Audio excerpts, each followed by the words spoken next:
as we have known it. These are racist ideas, race-baiting ideas, anti-Muslim, anti-immigrant, anti-women, all key tenets making up the emerging racist ideology known as the alt-right. What was that? That was Hillary Clinton's speech a few weeks ago denouncing the self-proclaimed alt-right and their support of Donald Trump and Donald Trump's campaign cultivating that support.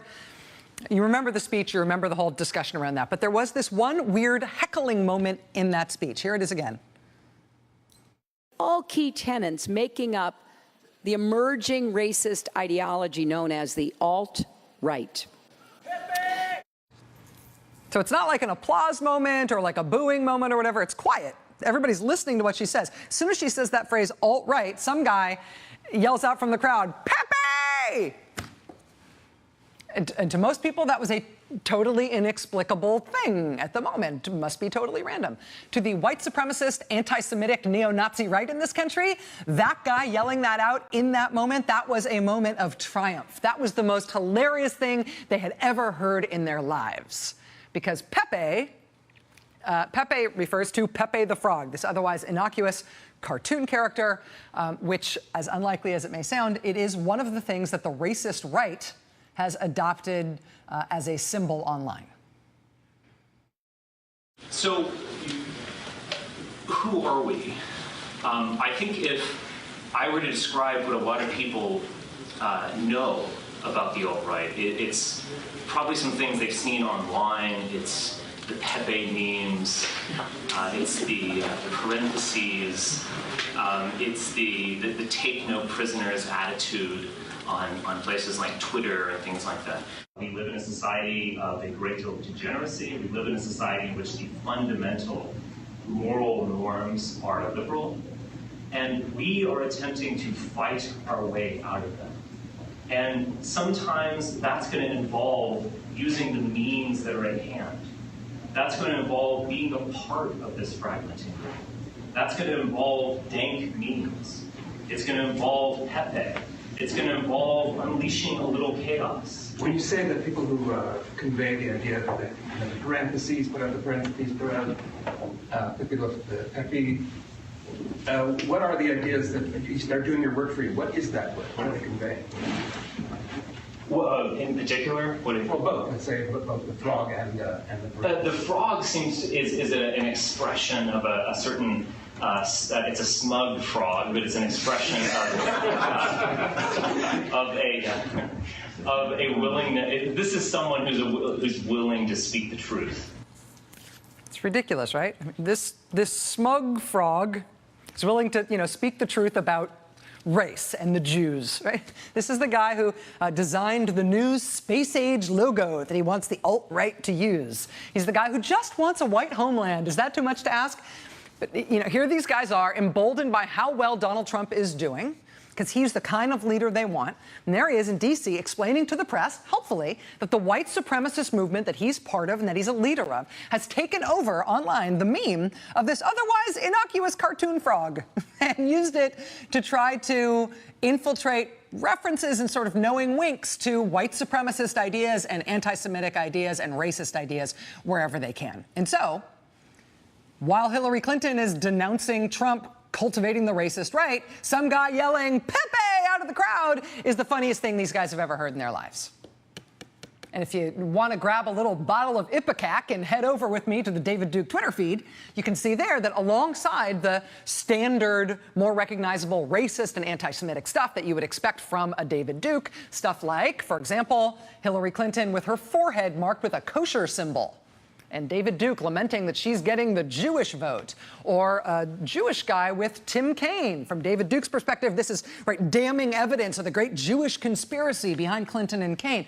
Alongside that kind of stuff, which you might expect and which is pretty easy to decode from the perspective of a former Klan leader, there's also David Duke tweeting out Pepe the Frog. Pepe the Frog supporting David Duke in his Senate race in Louisiana. And there's Pepe the Frog again as Donald Trump and his wall on the southern border. And this one's just from yesterday on David Duke's Twitter feed. Donald Trump kissing Pepe the Frog, the little white supremacist baby signifier. So, it's weird. It's deliberately weird. It's meant to be an unmistakable symbol that won't blend in anywhere, but you always know what it means. This frog, they've taken over, started as an anodyne thing. They've taken it over as a deliberate white supremacist symbol. So when Hillary Clinton made those remarks at that fundraiser last week, when she called out racist and xenophobic extremists supporting Trump, right, the basket of deplorables thing, well, the racist and anti-Semitic right tried to turn that into a badge of honor. And somebody created this image of the proud deplorables. You can look carefully at all the heads there. It's Donald Trump flanked by, well, there's each of his sons, Eric on the left side of your screen, Don Jr. on the right side of your screen. There's also Mike Pence, just to the left of Trump. There's Chris Christie, Rudy Giuliani. There's the editor on the far right there. That's the editor from the Trump campaign CEO's website, who was banned from Twitter for racist abuse. You also see Ben Carson there. You see next to the racist abuse guy with the dagger, that's the conspiracy theory guy from InfoWars who says that Sandy Hook was fake, and so was 9/11. And then right alongside Donald Trump, right between him and Rudy Giuliani, there's the frog. So it's like Donald Trump and his crew, Donald Trump and his team, we've got your back. All your mainstream political supporters like Pence and Christie, all your family, your super far-right, crazy conspiracy, racist media buddies, we're all here with you. We got your back. And the white supremacists, we got your back, Donald Trump. We're right here behind you, standing over your shoulder. It's creepy, right? And that image was not created by Donald Trump Jr., but it was posted online by Donald Trump Jr. It was posted on his Instagram account. It's still there tonight. What is Donald Trump Jr. doing posting the neo-Nazi frog thing? I mean, it stands out, right? It's not like a subtle thing you don't notice if you don't think it means anything. If you're Donald Trump Jr., I mean, in this picture, you're in between Alex Jones and Rudy Giuliani, but two ahead of you in terms of closeness to your dad is this big green frog. If you don't know what it is, don't you wonder? Do you ask somebody? Do you really not know? Or do you know what it is? Donald Trump Jr. told ABC this morning he had no idea what he was posting when he posted that. No idea. And maybe that's true. Maybe he had no idea. But this has come up around Donald Jr. in a couple of other ways, too. In March, you might remember he accidentally says he went on an overtly white supremacist radio show that's called The Political Cesspool. His excuse at the time was that he didn't know where he was when he did that interview. He had no idea he was talking to white supremacists. Now, in another radio interview, Donald Trump Jr. has just raised the specter of gas chambers when making a point about his father's candidacy.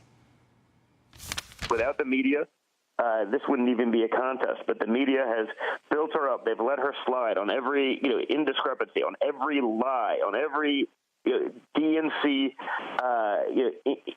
game trying to get Bernie Sanders out of the thing. I mean, if Republicans were doing that, they'd be warming up the gas chamber right now.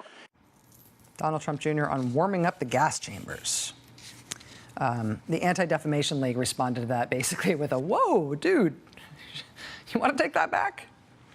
The conservative protest candidate, Evan McMullin, who's going to be on the ballot in Utah, Idaho, maybe other states, he responded by calling that an unsurprising Nazi reference from the alt-right movement's presidential campaign. This is the real Trump. The Trump campaign later explained that the gas chamber line from Trump's son had nothing to do with those kind of gas chambers. He meant something totally different. Maybe that's true. That said, after an initial angry and defensive statement about the gas chamber thing, blaming the media for blowing this all out of proportion, today, Mr. Trump Jr. conceded that maybe the whole warming up the gas chambers thing was a poor choice of words. Surely. But given his recent history, I mean, given where else he has been in public at the top of Dad's campaign, it is hard to buy yourself the benefit of the doubt on issues like this. It is hard to buy yourself some slack in terms of people knowing exactly what you mean. So, I mean, take the snapshot as wide as you want. There's a lot going on. From U.S. troops at war in Syria and a leaky Russian aircraft carrier steaming that way to U.S. nuclear-capable bombers flying over the Korean peninsula in a show of force, from the swing state polls starting to jump around like popcorn and the national polls getting to the point where they're basically tied. I mean, take the snapshot as wide as you want. But in terms of seeing where we are, in terms of knowing where we are, in terms of the way American politics is being conducted today, it will matter, it has to matter, that one side of American politics is pulling a drag bar through the sewer tank of what gets flushed out of normal politics. From the candidate himself from the top of his campaign, from his son, the way they are operating, what they are front-paging, even at this late date in the campaign, is really, really, really fringe racist conspiracy theories and tropes. And I know the polls, but when you are doing it that way, that cannot win. It can't win. It can't. We'll be right back.